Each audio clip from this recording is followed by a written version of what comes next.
Former Shadow Environment Secretary Rachael Maskell. Good to see you this morning, Rachel. Good morning. How difficult a decision was this for you? One, to vote against his wishes, but then also to stand down from his shadow cabinet? Well, obviously, I gave this much consideration and had many discussions, including meetings across my constituency. But my constituency voted very strongly to remain within the EU.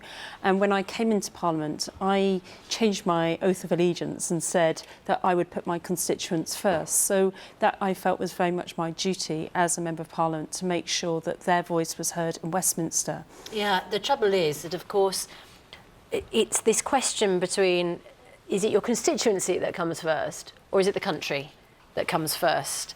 And Jeremy Corbyn made it very clear that the wishes of the country were to leave and that you were doing your job as a representative in the country's parliament by voting to put those wishes into practice. Well, let's get real about this. I mean, the country is divided down the middle at the moment, and what's really important is that we move forward together and find a way of moving forward together. And then voting against it is not moving forward together, is it? Well, it is representing the voices out there. We can't just be a parliament for 52% of the country, which is what the government want to do. But it's the majority, though, isn't it? Well, 52%, you could say it's a slim majority. It's a slim majority, but still the majority. But we've got 100% of people living in our country that are obviously concerned about their future. And what's really important is that Parliament reflects that, reflects the diversity of different parts of our country.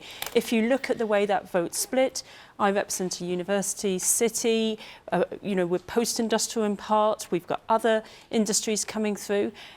Cities of a similar demographic voted exactly the same way. We've got to be able to find a way through in Parliament, and what we're doing with a referendum, we've got one democratic process clashing with another democratic process, and therefore we've got to find a way through that finds that voice for everybody. One of the important things, though, people will be looking at, and they will be saying what the government needs is they need a viable opposition that can hold them to account. Now, unfortunately, by voting against Jeremy Corbyn's wishes and by removing himself from the shadow cabinet, he's got to have another reshuffle. He's got to try and find some people that are going to fill the places which we know he's struggled with in the past.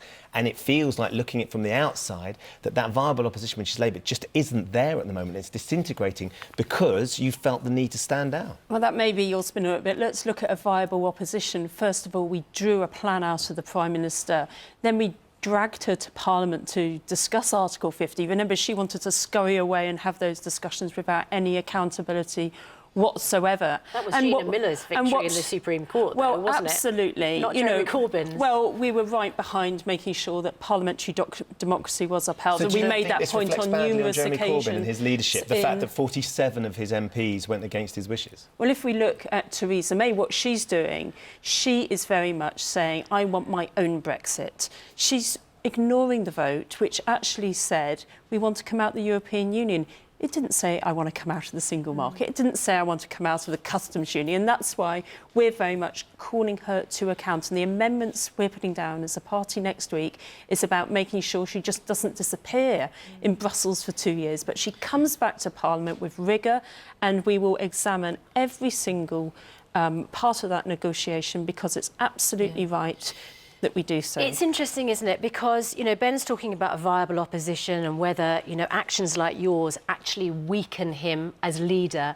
There is also the point, what was the point of him supporting this vote coming back to Parliament if actually he was just going to vote with it? Do you think he is strong enough? Do you think he's providing the opposition when people like you are having to defy his own orders to provide opposition of your own? Look, I sat down with Jeremy and had a discussion about what I was going to do. We absolutely understand the diversity of our constituencies, but we also understand... Can I just interrupt? Because he doesn't seem to understand the diversity, because otherwise he wouldn't have put a 3-line whip on it. He would have let you all have a free vote. The point of a party leader putting a whip on this is that you all come into line behind him.